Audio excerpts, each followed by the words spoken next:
Hi, I'm Bianca Miller-Cole, Managing Director and founder of The B Group and Bianca Miller London, and co-author of Self-Made, the definitive guide to business startup success. My name is Byron Cole. I'm the CEO of the BLC Group and co-author of Self-Made. And I position myself as a business startup expert. Today we've been at the New Beacon bookstore doing another launch of our fabulous book and really speaking to the audience and inspiring them to think about the steps they need to take on their journey when starting a business or just improving upon a current business. We're really excited when Ronaldo from New Beacon got in contact with us and said he'd really like us to do a book signing or something similar in the store, because it's just so interesting, the history that the bookstore has and the fact that it's been going so long and is one of the first black bookstores in the UK. It's just really inspirational to hear their story of how it was started and really fundamentally how it has now today re-engineered what they do and innovated to stay alive in a time when actually most people want to buy books online. It's nice to come into a store where you can really get to touch the books, feel the books, read the books before you make that purchase. My name's Ronaldo La Rose. I'm one of the managers of New Beacon Books. We've hosted the Self-Made book launch, which is a great Q&A session with a full house today upstairs from New Beacon Books. We have Byron Cole, Bianca Miller-Cole and Oliver, and they came and did a great talk and a Q&A session with budding entrepreneurs and business owners. I am the director and founder of The B Group and Bianca Miller London. The B Group is essentially a personal branding organisation created to help people understand how to market themselves to get ahead and fulfil their career and future potential. And Bianca Miller London was created to redefine nude. I was personally irritated by the fact that I couldn't get tights to suit my skin tone, and I looked around and realised there were people with lots of different skin tones who were also struggling, and I thought enough's enough, I'm going to make this a reality. And then those who probably saw maybe 3 years ago now, I decided, or I was forced to go on The Apprentice.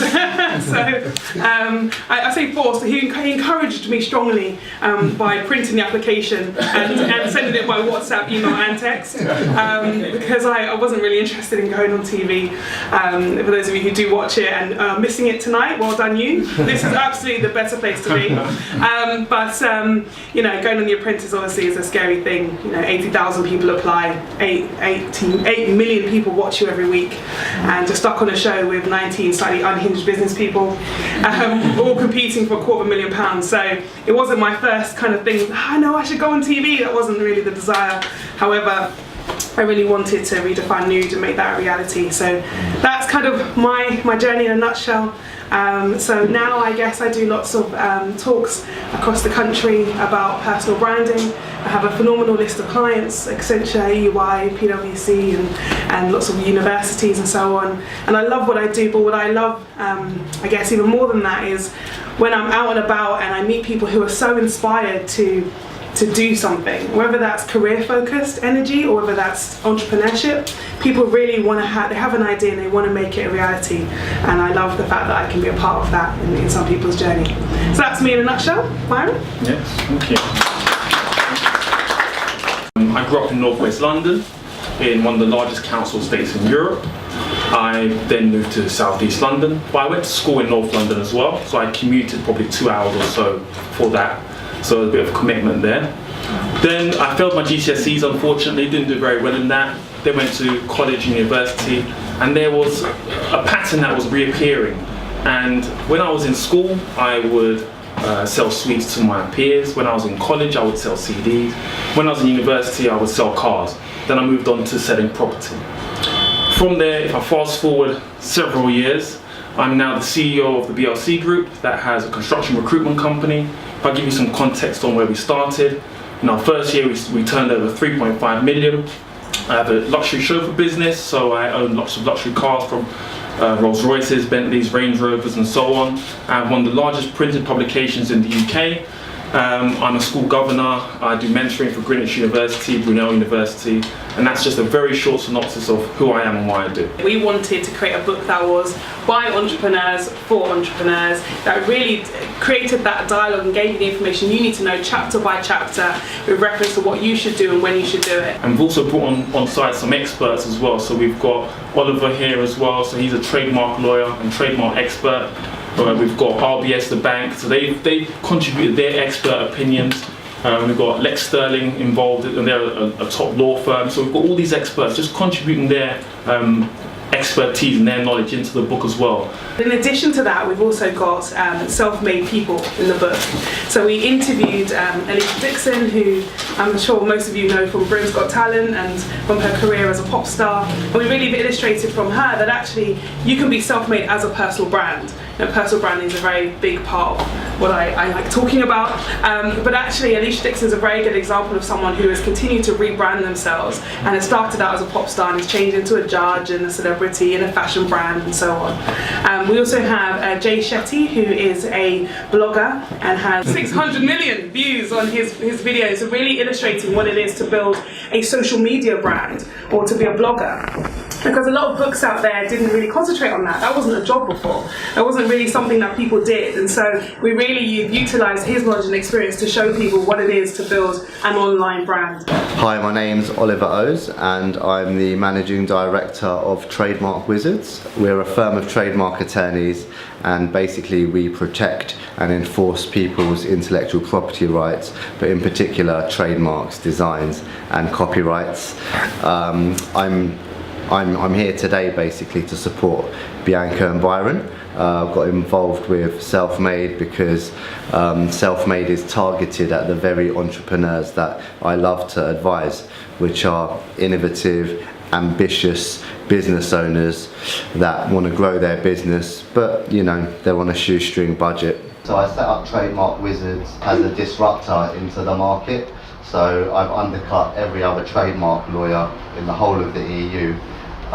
Everyone hates me, got no friends in the industry, but I don't care. As I said, my mum and dad still love me. That's all I care about for now.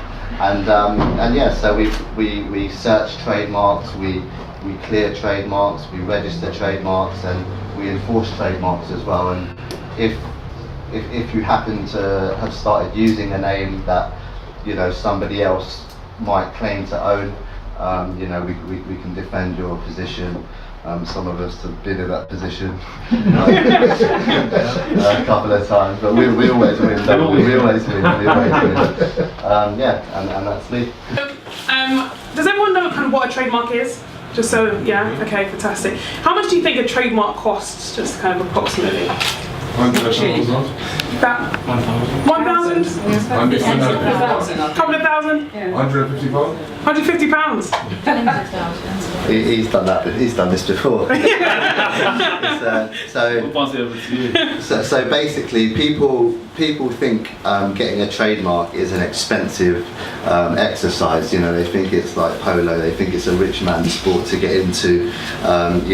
You see these big names whenever you see Apple, Coca-Cola, Microsoft. They've always got that R in a circle next to their name, and when you see that R in a circle next to their name, that automatically makes you think these guys are untouchable because they've registered their brand. But people don't know that trademarks only cost £170 to register.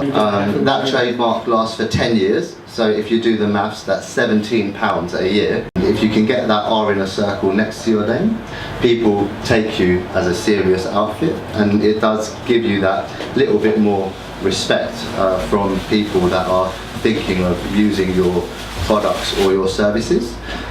So it's definitely something that every business should consider doing. When people are branding their businesses, there's all these different annotations that you could put next to your, next to the literature, next to items in your literature. So the first one is a C in a circle that you sometimes see.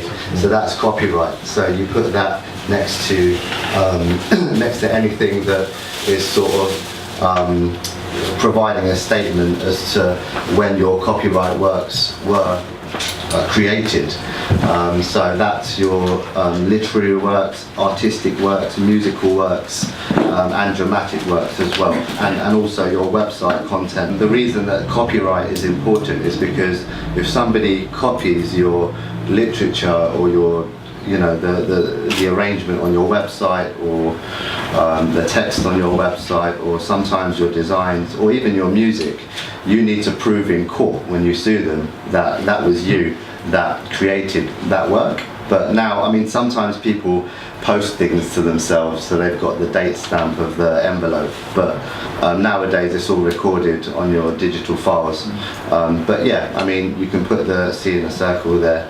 And then there's the TM versus the R. So the R in a circle means that your trademark is registered. It means that you've applied for the trademark, it's gone through the registration process, and it is now, and you have a certificate, so it is registered. So Coca-Cola grade. So yeah, exactly. So it is Coca-Cola grade. So what that entitles you to do is anyone who uses an identical or similar mark, it entitles you, actually it entitles you to £500,000 of their profits or damages. And if someone does infringe your trademark, you send them a letter and you say, you know, if you don't mind, there's my bank details. The reason why we love bringing Oliver to our panels actually is because I think trademarking is a topic that most people don't cover or talk about, or when you start a business you're not familiar with. And so like when I met Oliver, it was because someone was trying to infringe my trademark, and that's why we had this relationship, and that's why I think it's so important that it's in the book and that he comes to these events, because it is such an interesting topic. If you didn't go on The Apprentice, would you still have launched the business, and how would you have done it? So the honest answer is that other than being a shopper, I'm not very familiar with the retail environment, and so I felt that going on The Apprentice was an opportunity to get the experience of someone who has clearly had lots of knowledge of retail, and also the £250,000 that I believed was necessary to create the brand in the way that I wanted it to be created.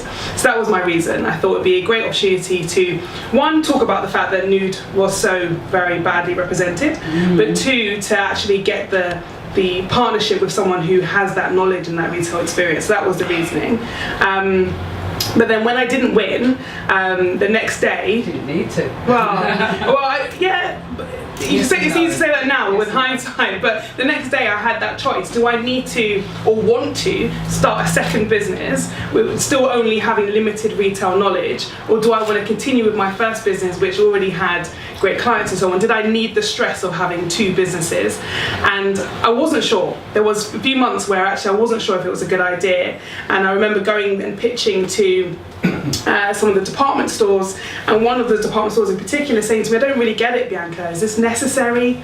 You know, don't all white women want to have tan tights, and do black women even buy tights? And that was like the questions I was getting. And so there was a part of me that thought, actually 8 million people have watched it, and I keep getting messages on Instagram, Twitter and Facebook saying, where are my bloody tights, I'm cold. and then conversely I had the people that were saying, is this necessary, who's going to buy this product? So when you have those sorts of things in your mind, and you don't have £250,000, and you have to reinvest your own money, and you have to now learn about a whole different environment, it's quite a scary place to be in. And so we did it, and Byron's been instrumental in helping me get to that point. But in terms of like lugging tights around, and he knows way too much about tights, like scary husband levels of knowledge. But fundamentally, it was one of those situations where I thought being on the show would have given me the money and the investment I needed to make it a reality, and that's why I went on the show. One of the things I learned in business is learn from the best, learn from those who are doing it, or who have access to those who are doing it. So Lord Shaw obviously has a fantastic array of contacts and people who he can open the doors to for Bianca and her idea. So that was, apart from everything she said, that's the only thing I would have said in addition to that is learn from the best, and we wanted to see go to someone who had the skills, knowledge, expertise, contacts to take her product internationally. So, and you know, if I'm totally honest, if I'd won that show, that opportunity, the brand may have been in a totally different place to where it is now. It might have been much bigger, but you know, we do what you have, don't you? So, You're still successful. thank you very much. Yes. You mentioned about elevator speech, and I wanted to know your elevator speech. How do you introduce yourself when you meet a new client or a new person? I'm Bianca Miller-Cole, Managing Director of the B Group. I worked for the world's largest management technology consultancy firm for approximately 912.5 days before deciding to leave my career to follow my passion. and I now advise individuals on how to build a reputable personal brand. That's my elevator pitch.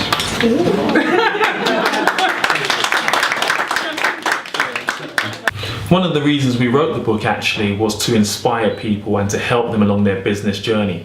We found that many people wasn't getting the information they needed. They were asking us many questions. We were doing talks and they were asking us how do they do it. I think one of the things I really enjoyed today was the audience. They were really engaged. They asked some really interesting questions. Something that I've taken away from today is that people don't realise how cheap it is to actually register a trademark. You know, they see all these big brands with an R in a circle next to their name, and they just think that it won't be, you know, affordable for them to get on board and register their own brand. But, you know, it was good to see people's reactions when I said that a trademark only costs £170 to register. So that's something that, you know, I took home today. For me, this event was really, really good because it opened a lot of people's eyes and ears to a lot of information that we don't really know about. It's good to know that a lot of people have the same thoughts and feelings and need the same knowledge. So it's very important if you are an entrepreneur, business, startup, self-made. If you're looking for advice or information other than the book, check out the website www.selfmadebook.uk. Check those out. It's from free content they're all there for you. I'm Bianca Miller-Cole, Managing Director of the B Group and Bianca Miller London and co-author of Self Made, and I've been interviewed by Eat That Vlog.